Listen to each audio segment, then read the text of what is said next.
Bismillahirrahmanirrahim. Alhamdulillah wassalatu wassalamu ala Rasulillah Muhammad bin Abdullah sallallahu alaihi wa alihi wa ala ahli baitihi at-tahirin at-tayyibin wa ashabil muntajibin al-mayamin.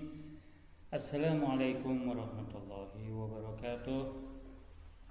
Auladi rahimakumullah, semoga antum semua selalu dalam lindungan Allah Subhanahu wa taala. Semoga antum semua selalu dalam keadaan sehat walafiat, sehingga antum bisa melakukan aktivitas-aktivitas yang diridhoi oleh Allah Subhanahu wa taala.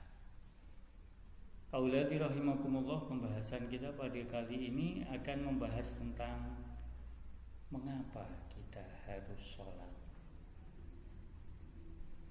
Terkadang kita ini berat mau melakukan sholat. Terkadang kita harus diperintahkan, diingatkan sampai berulang kali. Pada pembahasan ini coba kita ingin membahas tentang supaya sholat yang kita lakukan ini adalah sholat yang berdasarkan satu keikhlasan, dan tidak perlu kita untuk diingatkan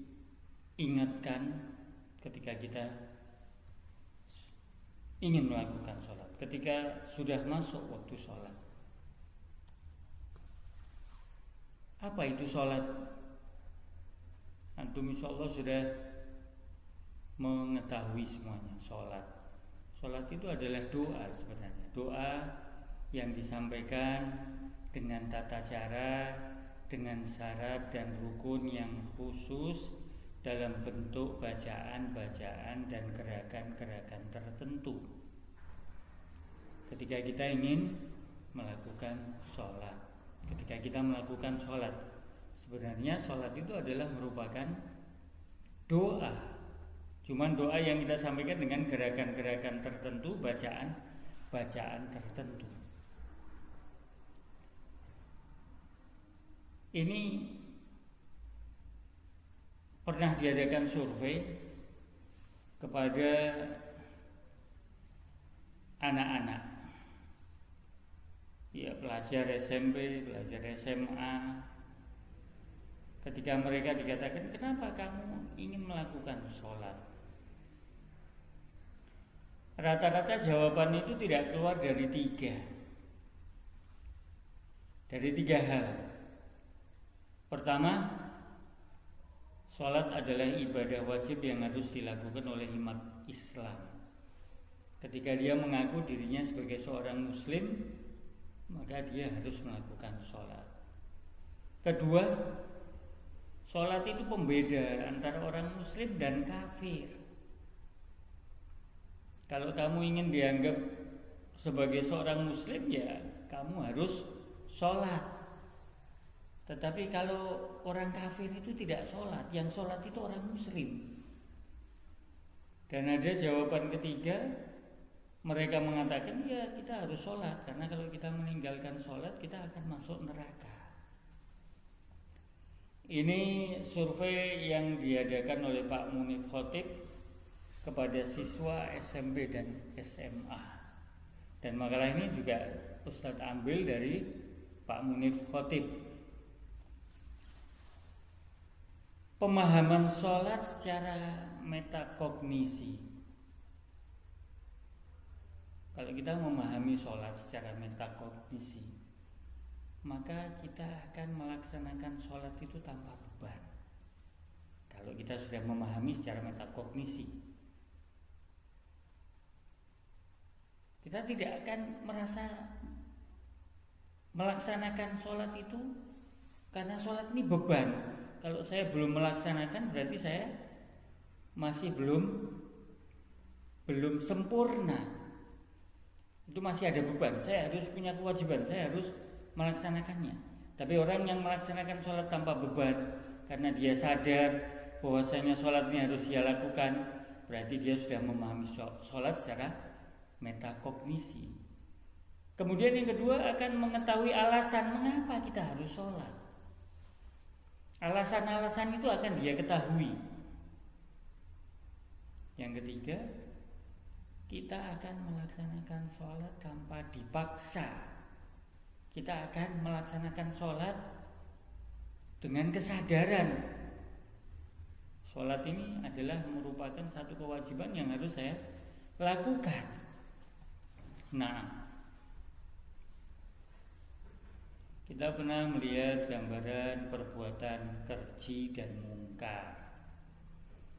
Sebagaimana dalam gambar itu ada gambar contohnya LGBT atau pergaulan yang bebas.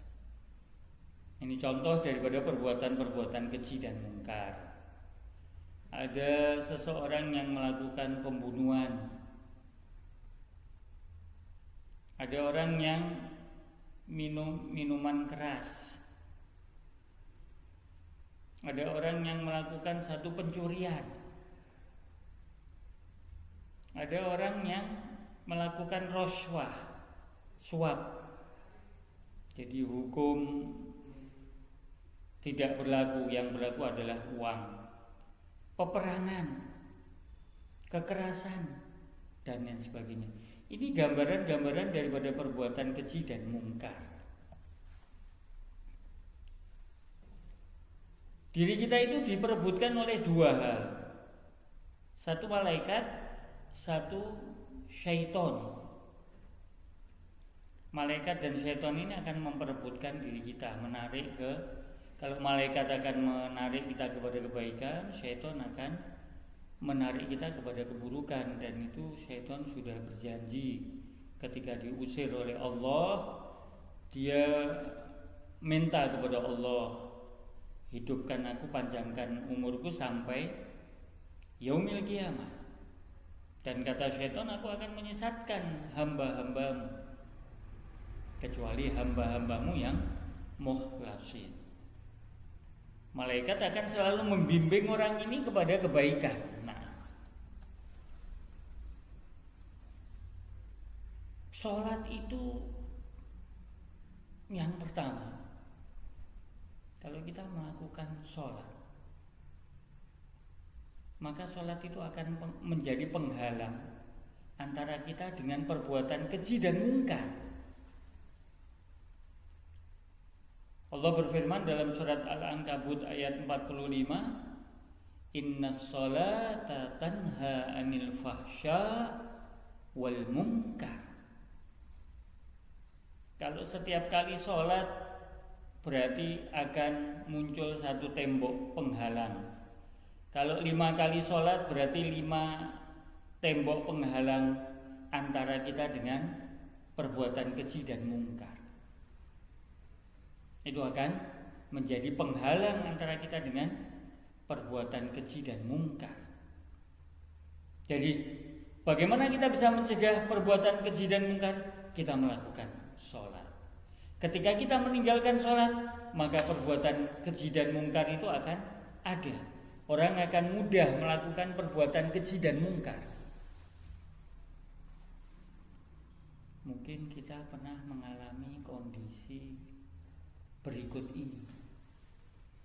Kita mungkin memilih teman yang baik di antara banyak teman yang tidak baik. Kita bingung, ingin memilih teman yang baik di antara sekian teman, yang teman-teman itu tidak baik. Atau mungkin kita kesulitan memahami mata pelajaran tertentu, matematika, ataupun bahasa Arab, ataupun nahwu atau shorof dan lain sebagainya. Atau mungkin kita mengalami sebuah pilihan yang sulit di antara beberapa pilihan. Kita bingung, ingin menentukan pilihan mana yang benar. Maka kita membutuhkan kepada satu petunjuk. Dan petunjuk itu adalah apa? Ketika kita melaksanakan sholat. Rasul Shallallahu Alaihi Wasallam bersabda, sholat adalah sumber cahaya. Barang siapa yang memelihara sholat, melaksanakan sholat dengan benar, maka ia akan mendapatkan cahaya dan petunjuk. Dan barang siapa yang tidak memeliharanya, maka tidak ada cahaya dan petunjuk bagi dirinya. Jadi ketika kita berada pada 3 kondisi tadi yang sudah Ustadz sebutkan, kita membutuhkan kepada satu petunjuk. Dan petunjuk itu adalah apa? Sholat. Karena sholat itu adalah as-sholatu manba'un nur. Sholat itu sumber daripada cahaya. Kalau kita memelihara sholat, berarti kita akan mendapatkan petunjuk. Kita akan bisa menghadapi dan menyelesaikan beberapa permasalahan yang kita hadapi. Yang kedua, pernahkah kita mengalami kondisi sebagaimana berikut? Kita ada masalah dengan orang tua, selalu bermasalah dengan orang tua. Mungkin karena kesalahan dari kita, atau mungkin juga kemungkinan kecil kesalahan daripada orang tua. Atau mungkin kita bermasalah dengan guru pengajar, atau kita bermasalah dengan teman, atau kita mengalami musibah apapun dalam kehidupan ini. Dalam kondisi-kondisi seperti ini kita membutuhkan kepada satu pertolongan. Kita butuh kepada satu pertolongan. Dan sholat adalah sarana meminta pertolongan dari Allah SWT. Allah berfirman dalam surat Al-Baqarah Juz 2 ayat 45, wasta'inu bis-sabri was-shalah, dan memintalah pertolongan kepada Allah dengan sabar dan sholat. Ketika kita menghadapi satu permasalahan, kita membutuhkan satu pertolongan. Pertolongan dari Allah itu kita bisa peroleh melalui apa? Melalui daripada sholat. Ketika kita melaksanakan sholat dengan benar, maka kita akan mendapatkan pertolongan dari Allah Subhanahu wa ta'ala. Tetapi ketika kita tidak melaksanakan sholat itu dengan benar, maka ya pertolongan itu tidak akan kita dapatkan. Karena sholat kita masih belum benar, sholat kita masih belum sesuai dengan keinginan dan ketentuan syariat. Mungkin kita pernah mengalami kondisi seperti berikut ini.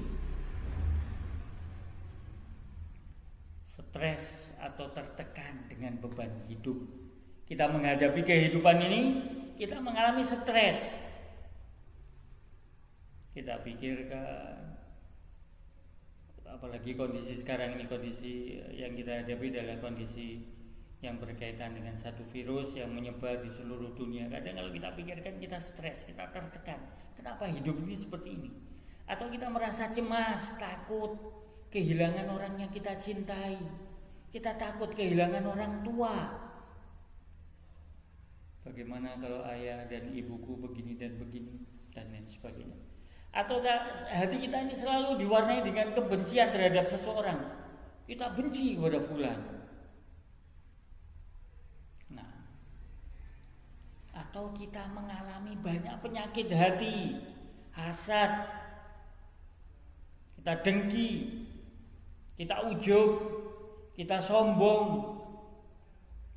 Berarti kan kita membutuhkan apa sekarang? Kita membutuhkan penentram hati yang bisa menjadikan hati kita ini adem, yang bisa menjadikan hati kita ini tenang, tidak gelisah, tidak cemas, tidak benci kepada seseorang, atau dimasuki penyakit-penyakit hati.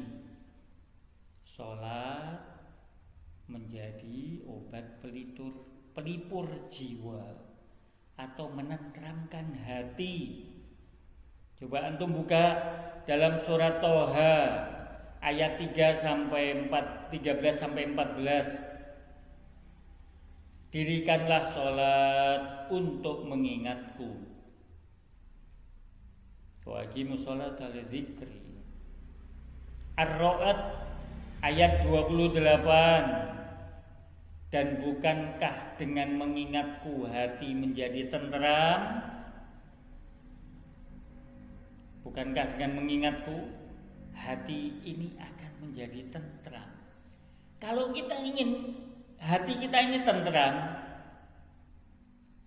hati kita ini menjadi tenang, tidak cemas, tidak ada perasaan benci kepada teman kita, kepada orang lain, ya kita harus mendirikan sholat dengan benar. Mulai dari wudhunya, pakaian yang kita pakai harus pakaian yang suci, pakaian yang bukan hasil daripada ghosok. Wudhu yang kita lakukan sudah benar, sesuai dengan tuntutan syariat. Sholat yang kita lakukan sudah benar, sesuai dengan tuntutan daripada syariat. Sehingga ketika syarat-syarat ini sudah kita penuhi dan kita melakukan sholat itu dengan baik dan benar sesuai tuntunan syariat, maka insya Allah hati kita akan menjadi tenang. Kita akan jauh daripada kecemasan, kegelisahan, kebencian kepada orang lain. Di hati kita tidak akan bersemayam penyakit-penyakit hati yang akan menjadikan kita selalu dipenuhi dengan ketidakikhlasan, kemarahan, ketidaksenangan kepada teman-teman kita. Jadi obat daripada jiwa dan sesuatu yang bisa menenteramkan hati adalah ketika kita melakukan sholat. Jadi kenapa kita harus berat melaksanakan sholat? Kalau kita mengetahui alasan-alasan kenapa kita harus sholat, pelajaran ini auladzi rahimakumullah insyaallah akan kita bagi dalam 2 sesi. Insyaallah kita akan membahas lanjutan daripada pembahasan ini pada pertemuan yang berikutnya. Jadi untuk pembahasan pada kali ini kita cukup pada sampai di sini. Insyaallah untuk pada pertemuan berikutnya kita akan membahas dengan pembahasan yang sebagai lanjutan daripada pembahasan kita kali ini. Auladzi rahimakumullah, setelah kita melihat dan menyimak pelajaran hari ini, insyaallah antum semua ketika melakukan sholat, melaksanakan sholat sudah tidak berat, sudah penuh dengan kesadaran, dan antum semua tidak perlu diingatkan lagi ketika sudah masuk waktu sholat atau ketika waktu sholat itu sudah hampir habis baru kita melaksanakan sholat. Dan na'udzubillah min dzalik kalau sampai antum meninggalkan sholat. Jangan sampai antum meninggalkan sholat. Mari kita melakukan sholat dengan kesadaran, tanpa ada beban, tanpa harus diperintah oleh orang tua kita, oleh guru-guru kita. Mari kita melakukan sholat ini dengan senang, dengan kesadaran. Nah, ini mungkin yang bisa Ustadz sampaikan pada pertemuan kali ini. Pertemuan yang akan datang kita masih membahas tentang mengapa kita harus sholat. Semoga apa yang Ustadz sampaikan ini bermanfaat untuk Ustadz dan untuk antum semua. Dan semoga kita menjadi orang-orang yang selalu mendirikan sholat dengan benar dan sesuai dengan syariat Allah. Wassalamualaikum warahmatullahi wabarakatuh. Wa ilal liqa fit darsil